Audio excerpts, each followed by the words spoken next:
Bienvenidos fluidómanos. El día de hoy vamos a continuar con el capítulo de cinemática de fluidos. Vamos a hablar sobre las líneas de traza y trayectoria cuando tienen una fuente oscilatoria. Recordemos que cuando estuvimos hablando sobre las líneas de trayectoria, nosotros habíamos dado una definición profunda, pero en resumen, esta consiste en que debíamos escoger una partícula, ver por dónde pasaba esa partícula, unir esos puntos y así construíamos la línea de trayectoria. Cuando teníamos una línea de traza, lo que debíamos hacer era que para un tiempo determinado escogíamos un grupo de partículas, uníamos esas partículas o los puntos por donde se encontraban esas partículas y así construíamos lo que era la línea de traza. Algo muy importante que tenemos que resaltar es que algunas veces las líneas de trayectoria coinciden con las líneas de traza. Eso se da cuando tenemos un flujo laminar, estable, estacionario, que no está evolucionando en el tiempo. Pero, como lo vimos en el video anterior, estas líneas de trayectoria y de traza no siempre coinciden. Y ahora pues siempre lo hemos realizado cuando cuando ingresan partículas al mismo tiempo o cuando unas partículas van sucesivas de otras. En este caso quiero mostrarles cuando tenemos una fuente que es oscilatoria. Bueno, para poder realizar esos análisis vamos a empezar planteando cuál va a ser nuestro dominio imaginario. Vamos a decir que ese dominio se encuentra en el tiempo 1, acá como lo tenemos acá. Y para ese tiempo vamos a tener lo que es una partícula verde, es decir, que está ingresando en nuestro dominio imaginario. En este caso no podríamos construir ninguna línea porque solamente tenemos un punto, es decir, tenemos una coordenada donde se encuentra esa partícula y no podemos unirla con otra porque no sabemos en qué dirección va a ir esa partícula. Para ello lo que necesitamos ver es cómo va a evolucionar ese movimiento en el tiempo 2. Cuando tenemos un T2, vamos a notar que la partícula verde se ha desplazado un poco desde su origen y en ese mismo origen está ingresando una partícula amarilla. Resulta que acá para esa partícula amarilla no podemos decir hacia dónde se dirige, solamente podríamos predecir hasta en este tiempo la línea de trayectoria, y tal vez la línea de traza. Sin embargo, para poder hacer mejores análisis tenemos que ver cómo evoluciona eso en el tiempo. Cuando tenemos un T3, notamos que las partículas se han desplazado. Podemos acá inferir que la partícula amarilla no está siguiendo la partícula verde y tenemos una nueva partícula que está ingresando al dominio imaginario. Les repito, acá en este punto para la partícula blanca no podríamos decir si va a seguir la amarilla, si va a seguir la verde o va a tener una dirección diferente. Para ello lo que tenemos que hacer es nuevamente ver qué sucede cuando evoluciona en el tiempo, es decir, un T4. Para ese T4 vamos a tener que la partícula verde, amarilla y blanca se han desplazado. Definitivamente parece que la amarilla no sigue la verde, la blanca no está siguiendo ninguna de estas dos. Y tenemos una nueva partícula que está ingresando a nuestro dominio imaginario. Para el tiempo 5, esta parte de acá, vamos a tener que todas las partículas han evolucionado, al menos estas 4 que se tienen acá, la verde, la amarilla, la blanca y la azul, y está ingresando una nueva partícula roja. Ahora, si nosotros quisiéramos construir las líneas de trayectoria, recordemos que lo que tenemos que hacer es escoger una partícula en específico, ver por dónde ha pasado esa partícula, unir esas coordenadas y construir la línea de trayectoria a medida que nosotros las unamos. Por ejemplo, si nosotros cogemos la partícula verde, sabemos que la línea de trayectoria se va a ver de esa forma, tal como ustedes lo están viendo, porque podemos analizar que esto donde están ingresando estas partículas, la verde, la amarilla, la azul, la blanca, perdón, la azul, la roja, para todos estos tiempos, ¿cierto? Es el mismo origen, pero la blanca ha tenido esa dirección. Si nosotros ahora queremos construir la línea de trayectoria para la partícula amarilla, la vamos a ver de esta forma. Porque sabemos que en el origen es por donde salió la amarilla también, como se tiene acá, pero con diferente dirección.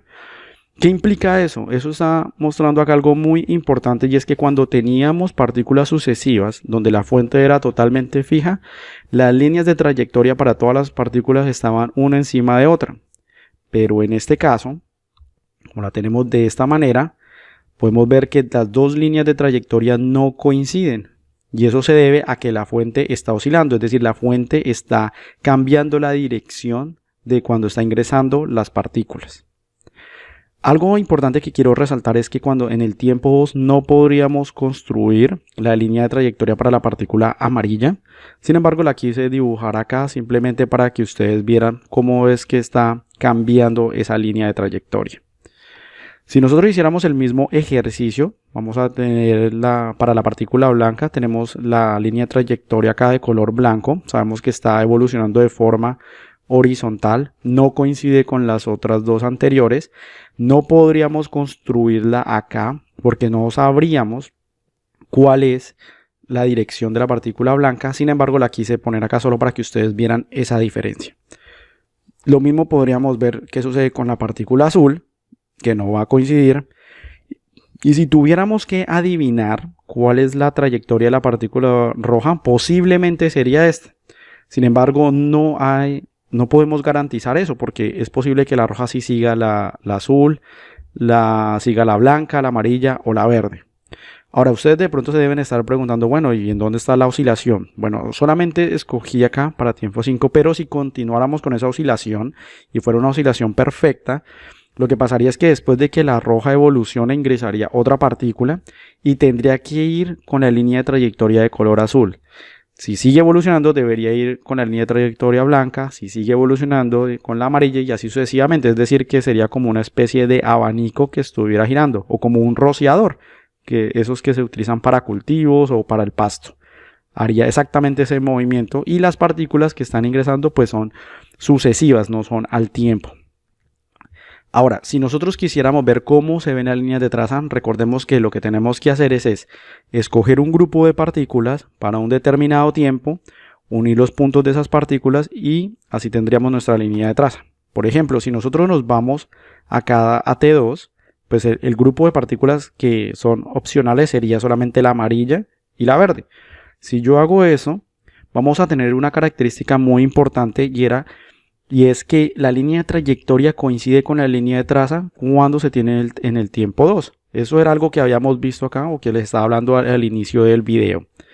Pero si nos vamos al T3, dependiendo del grupo de partículas que nosotros escojamos, asimismo podemos escoger la línea de traza. Yo en este caso quise escoger las 3, entonces podemos ver esa evolución que se tiene acá de esta forma.